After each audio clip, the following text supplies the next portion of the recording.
Hello.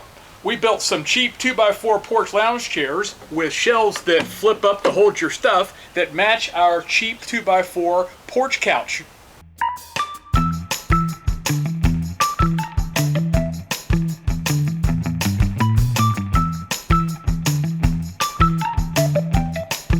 Because if you're going to build cheap porch chairs for your back porch, the least you can do is make it all match.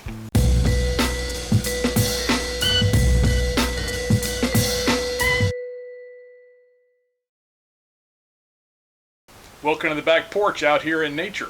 A while back we built this L-shaped sofa out of 2x4s that breaks into 4 individual chairs that can be drug around. So if your party guests don't like each other, you can separate them, or if you have a lot of people, or if you want to have a couch, you can put it all together and take naps out here.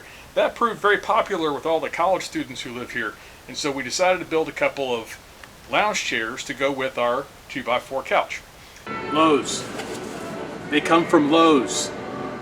Like the couch, these lounge chairs are also made of 2x4s, and they're 90-degree cuts with a couple small exceptions and basic simple joinery. And we added in our side panels here that have proven popular over on the couch. So you can come out here and put your plate of food and your drink and your books and whatever else and have all this room. But if you're just out lounging, you can collapse it and it goes away. Really simple to make, really cheap to put together. We'll show you how we did it. The cut list is down below, but we'll also show it to you here. Cut these lengths out of 2x4s to make the chair. I have this great miter saw that I can use, but any saw that you can make a straight cut on will do. And then sand everything down to make it smooth. It's a chair after all. And if you make 2 chairs like I did, you'll end up with a stack of wood that looks just like this. Every journey has to start with a first step, and our first step is to make the front of the chair. We're going to make this piece right here, this H-shaped piece. Side note here, we use pocket screws because we like pocket screws, but you don't have to use pocket screws, but you can if you've got them. Screwing straight through the wood also works just as good. So whichever way you choose to attach your boards together, you're going to make an H like this. We glue and screw our connections just to make them a little stronger. You don't have to. We just like to do it that way. The only important thing to remember with this connection is that the top of your cross piece needs to be 12.5 inches from the bottom.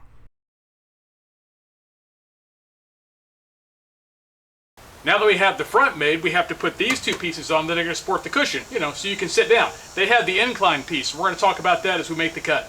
These are the 2 32.5 inch pieces that are going to support the cushion, what you're going to sit on. They have a 5-degree cut on both ends because we're going to incline the cushion a little bit to make the chair a little more comfortable. This is the only angled cut you're going to have to make, but it's 5 degrees that you're going to be cutting. Once you've cut that board out, you're going to attach it to the back of that centerpiece that's 12.5 inches off the floor. We're using glue and screws because this is weight bearing, but there are multiple ways to attach it, and we're not going to judge you. Use the one that works best for you. Either way, you're going to end up with 2 slightly reclining rails that your cushion's going to sit on.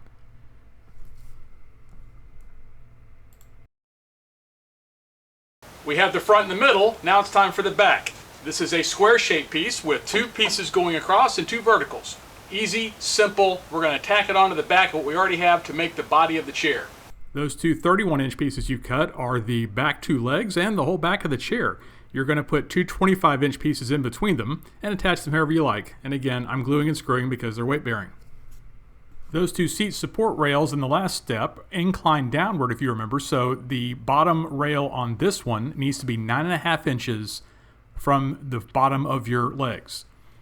The other one was 12.5 inches. This is going to be 9.5 inches because that rail goes downward so that you can recline in style when you're on your porch.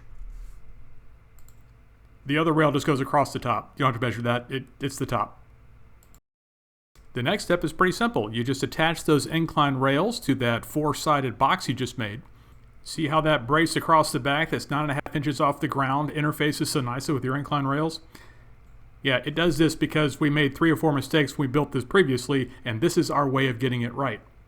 So don't be afraid if you make some mistakes. Hey, they're just 2x4s. If you make a mistake, cut it on the board. It's no big deal.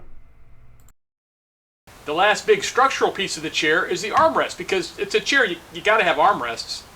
There are 2 armrests, and each one is 33.25 inches long. Unlike the 5-degree incline of the seat support rails that you have below, you want the armrest to be level. They'll actually work better for you as armrests, and also we're going to hang those fold-out trays from these, and you want that level too, because you don't want your dinner falling off onto the floor, or at least we don't. So level is the game here. You'll also notice as you add the armrest that the chair gets a lot stiffer, because now you have basically a wooden cube that's supported in multiple directions. It's pretty strong after these go on. This chair is going to support a cushion, which comes from Lowe's. Everybody asks, the cushion comes from Lowe's. So what we're going to do is we're going to put these 1x3 inch pieces in place down here to hold the cushion up. The cut list is down below, but here it is again. Ready? 5 1x3 slats that are 25 inches wide. That's it. To put them on, attach the first slat at the front. I'm gluing it and nailing it because I had some nails laying around I could use. And then put a 2x4 scrap on its side as a spacer and attach the next one. That's it. No tape measure required. The only odd thing to this layout is the last slat. It's actually going to be a 2x4. So you're going to have 5 1x3 slats, and the last slat is going to be one of those 25-inch 2x4 cross pieces you cut, nailed down or screwed down, or however you want to attach it, as the last slat, as the sixth slat. I'll explain why in a second. Now we're going to deviate from what you may have seen with some of these other 2x4 chairs online. Most chairs have the back support attached directly to the back of the slats on the bottom, so that your cushion, and the cushion comes from Lowe's, sits like this, and the cushion, the back cushion, sits on top of the cushion you already have. Well, you bought this cushion, why have the top cushion sit here and relax on the cushion you paid for that you should be resting on? So what we did was we put these two 2x4s back here, a horizontal one and a vertical one, that allow the back cushion to sit further back.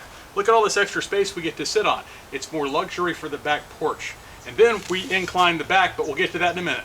But this is what we did right here to give the cushion more cushion space.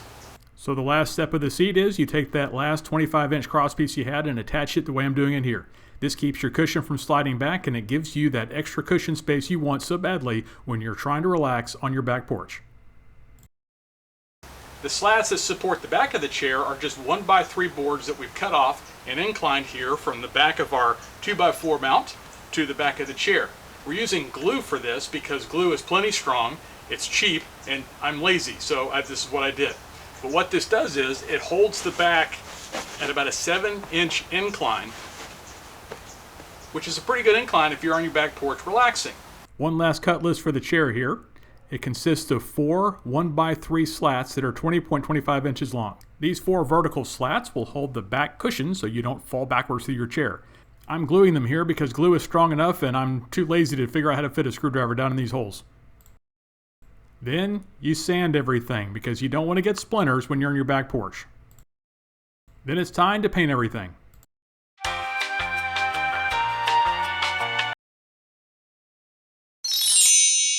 The final step for the chairs is to attach feet so you can drag them across the porch. So now we've finished the basic back porch lounge chair. It matches our basic back porch couch over here, and so we're all done, right? No, we're never done here, and we never do things like the other kids do. You should know that by now.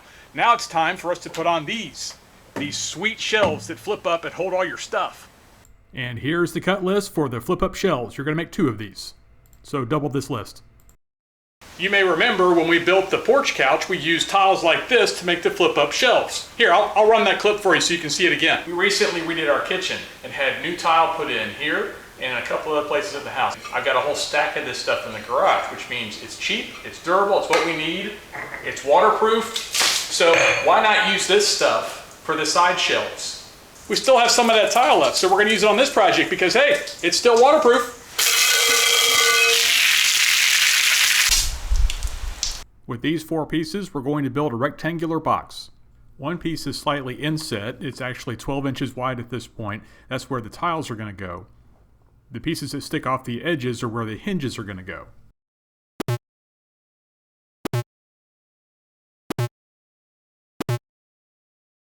And after our glue dries, it's time to put the tiles on. We built them strong because there may be hurricanes. The hinges will attach to the chair using a 1.75-inch strip that you cut from that cut list before. It's just a 2x4 cut in half. The hinges are screwed into the strip we just cut and the flip-up shelf. These 2 hinges will support the weight no problem. And you'll end up with a structure like this, a strip that everything hinges off of and it flips up and down.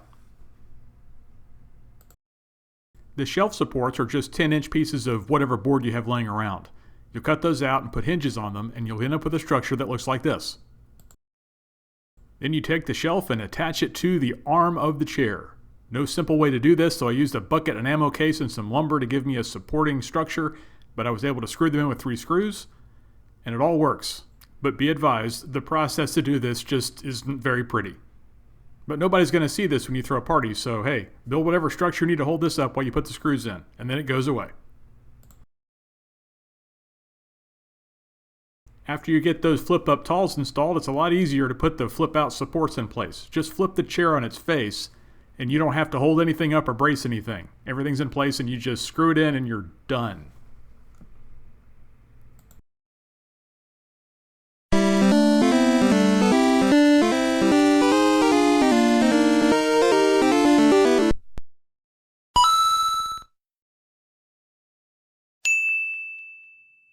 So, that's the 2x4 lounge chair for the back porch that matches the 2x4 couch for the back porch project. It all makes just a really happy chair family back here in the back porch. And we're going to build some more stuff to go with this, probably involving fire because we want a fire pit back here. But anyway, that's what we did. It gives us all this seating area. It's portable, it's fairly lightweight, and it has 4 square feet of space here for all my stuff that can fold up when not in use. What's not to like? Special thanks to these wonderful people, our patrons, who make all of this possible. We love you. Thanks for your support. If you like what you're seeing, like and subscribe, ring that bell so you won't miss any updates. We'll see you next time.